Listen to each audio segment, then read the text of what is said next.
I was up at around almost 5 a.m. when I was watching one of Techno's commentary videos.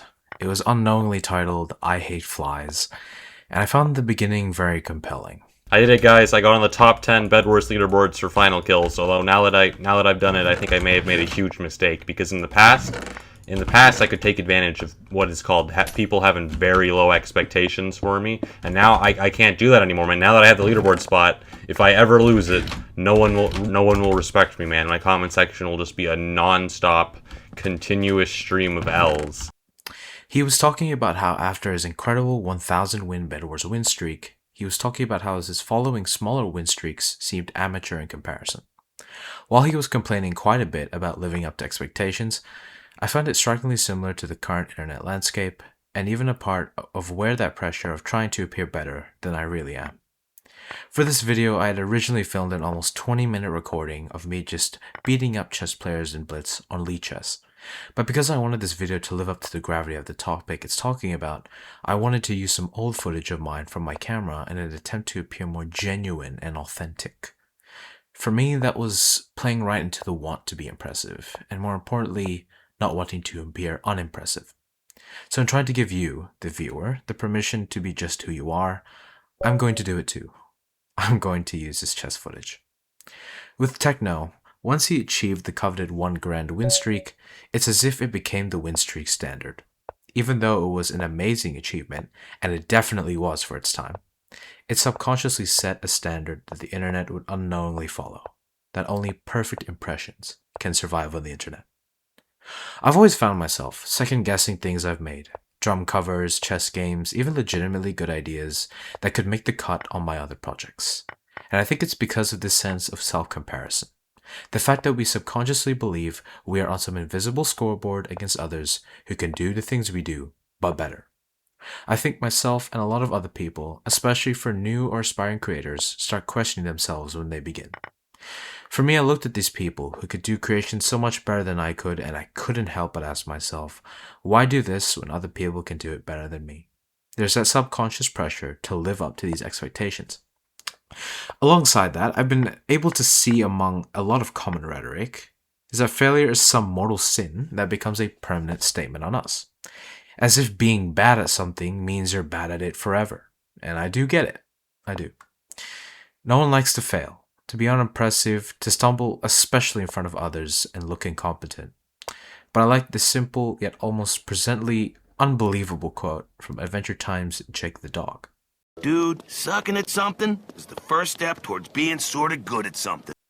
It reminds us that failure is not fatal, nor is success final. It is simply the stepping stone to success. I know this isn't new stuff and everyone knows it intellectually, but I like to say that a lot of people don't feel that emotionally. There's high, pie in the sky expectations that, in the moment, feel like something you want to prove yourself to, again, that invisible scoreboard. But I feel like a lot of people are measuring themselves against this thing that guarantees you to lose. There will always be someone better than us, better than me at articulating this point, better at editing, better at doing everything I've done so far. And to be honest, there's a lot of people who don't feel okay with that. I get that. There's this want to constantly prove ourselves, keep in the rhythm of the best, and often out of a genuine want to be the best version of ourselves. Of course, there is no problem in that whatsoever, but I feel like the online landscape has pushed the pressure to a point where sharing it feels terrifying, because we are subordinated to judgment, belittlement, and whatever the internet can throw at you.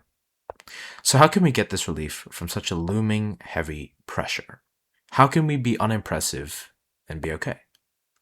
Well, I like to think it starts with sharing intimately. While that does sound strange, I like to share things I create with people I know closely first. This can literally be anyone in your circle. A sibling, a friend, maybe that one person that you haven't DM'd in 5 months and you forgot why they're on your friends list. Maybe not. But you get my point. I think we need to shrink the audience we expose ourselves to.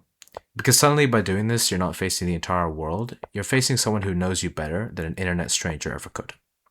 And I think it's also walking away from watching or listening to this with the idea that you are responsible for your failures, but you aren't reducible to them. People are absolutely not the worst moments. And worst moments don't make us monsters. Kinda is true here. Even if we do fail, we can still show up and try again. That's learning from our mistakes. Wow.